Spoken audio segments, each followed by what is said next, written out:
Hey there, so in this one, going to do the musician profile series. So I done one so far quite a while ago. So I'm gonna start doing more of this. So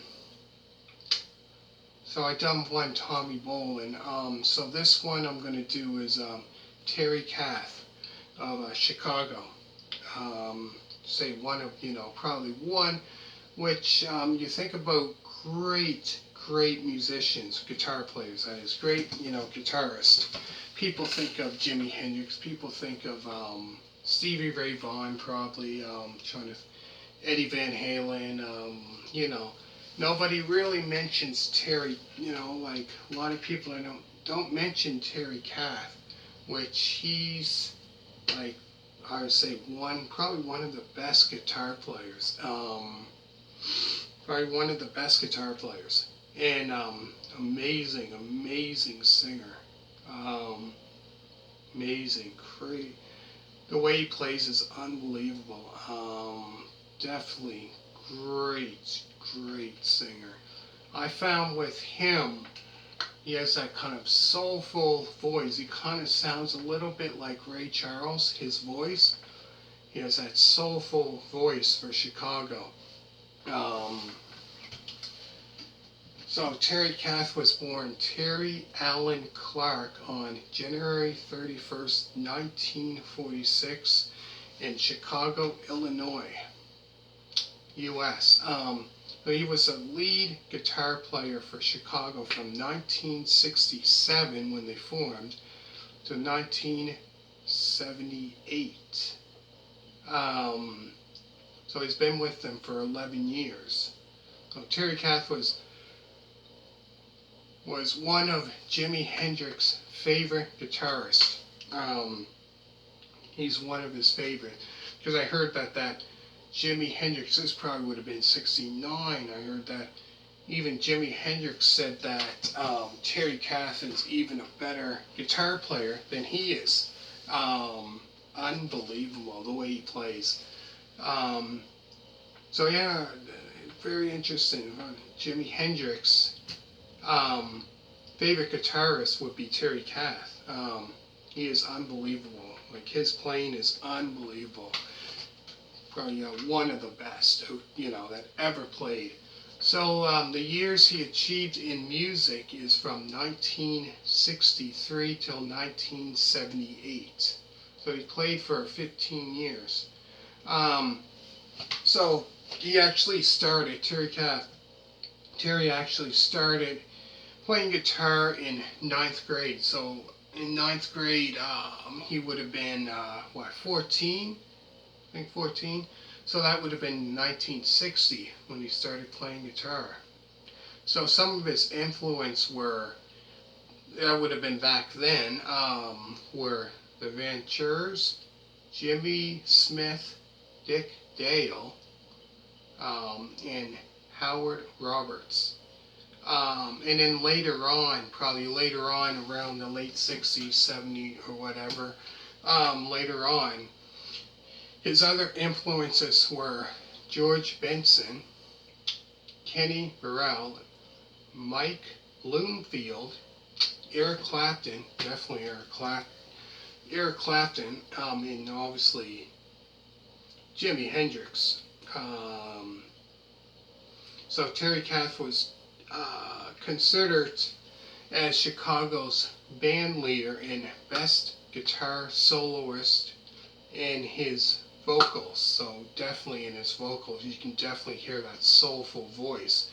Kind of, which I heard, I did say that one time.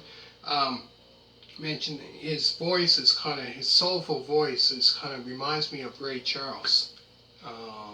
Definitely his voice is that soulful voice.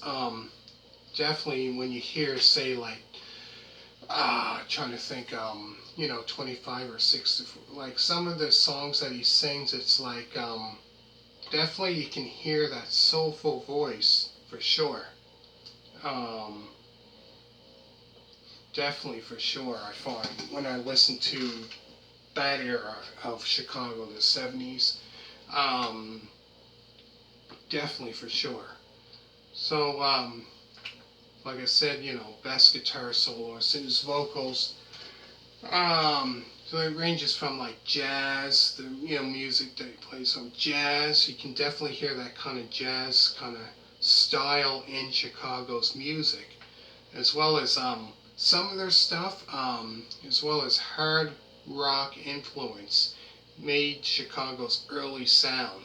Definitely, you can definitely hear the jazz kind of style as well as the hard rock style. You can really hear that, I would say, in their debut album, their very first album, Chicago Transit Authority, as well as Chicago 2, Chicago 3, Chicago 5, all those styles from probably until 77. You can definitely hear those styles of jazz as well. Um, in their early stuff, you definitely hear the hard rock for sure. Just him playing, lead guitar, just wailing on the lead, when he's doing the lead guitar, just unbelievable, man. Definitely great guitar player. Say he's like the top guitar players. Probably one of the best, still is today. Probably, I consider him probably one of the best. Um, Anyways, so I would say, so yeah, that pretty much made Chicago's early sound. So the albums Terry Kath played on, are from 1969's debut album, Chicago Transit Authority, and 1970 Chicago, known as Chicago 2. A lot of people know that as Chicago 2, which had their kind of biggest hit, 25 or 6 to 4, which became, obviously a big hit of theirs. In the 1971 album, Chicago 3, in 1972's album, Chicago 5, which obviously had a big hit, Saturday in the Park. That album itself, the whole album, all those albums that he was on, amazing albums. And in the 1973 album, Chicago 6, and in the 1974 album, Chicago 7, which I found was compared to the other albums, I found Chicago 7, I think it was the beginning of it, had lots of instrumental songs, I found. And then probably around the middle of the album, I found had singing, had about lots of songs on it, I found. So Chicago, because Chicago Transit Authority was a double album. Chicago 2 was a double album. Chicago 3 was a double album. All in a row. That's unbelievable. And then 1975 will be Chicago 7. Chicago 8, sorry about that. Yeah, Chicago 7, 1974.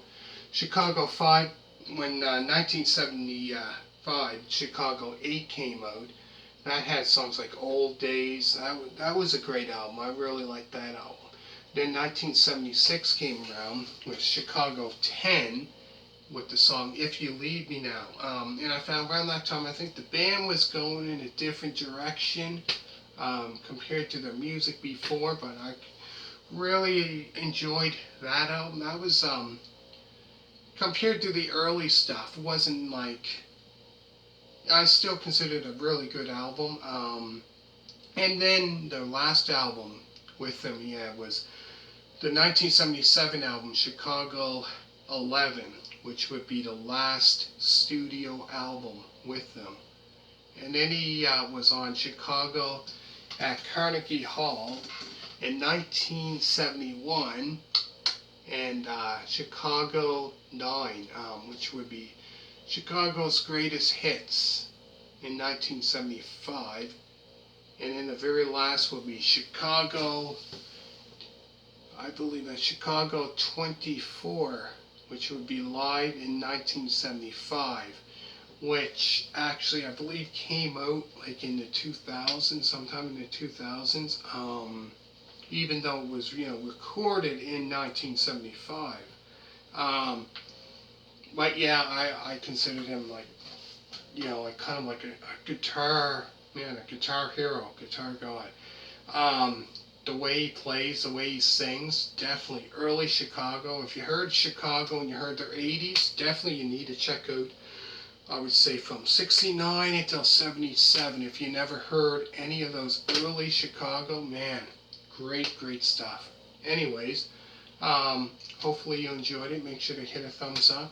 Thank you very much for watching, and I'm going to try to do more of these. And thank you very much for watching, and I hope you enjoyed it, and bye.